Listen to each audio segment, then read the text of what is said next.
Ratusan guru-guru besar UI meradang, ribuan polisi, kepung, patung Arjuna Wijaya. Para guru besar, akademisi, dan aktivis 1998 akan menggelar aksi unjuk rasa di depan gedung MK pada Kamis, 22 Agustus 2024, untuk mengawal putusan MK yang diduga sedang diakali oleh DPR. Setelah aksi di depan gedung MK, para peserta akan melanjutkan aksi mereka di depan Istana Merdeka, Jakarta Pusat. Dewan Guru Besar Universitas Indonesia, UI, meminta Komisi Pemilihan Umum, KPU, tetap mengikuti putusan Mahkamah Konstitusi, MK, terkait syarat usia dan ambang batas, threshold, pencalonan kepala daerah. Sikap ini ditegaskan 120 guru besar UI merespons situasi genting di tanah air usai Dewan Perwakilan Rakyat, DPR, menganulir putusan MK lewat revisi Undang-Undang Pemilihan Kepala Daerah, Pilkada.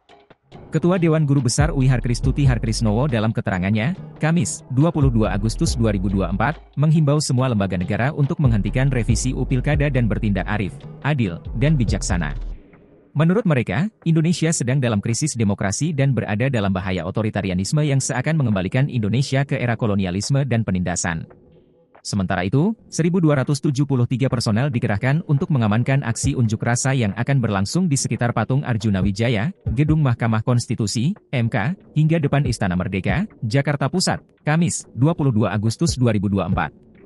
Kapolres Metro Jakarta Pusat, Kombes Polisi Susatyo Purnomo Condro, mengungkap personel gabungan tersebut berasal dari Polda Metro Jaya, Polres Metro Jakarta Pusat, TNI, Pemda DKI, dan instansi terkait. Jika eskalasi meningkat, akan kita tutup Jalan Merdeka Barat dan alihkan arus lalu lintas, tambah Susatyo.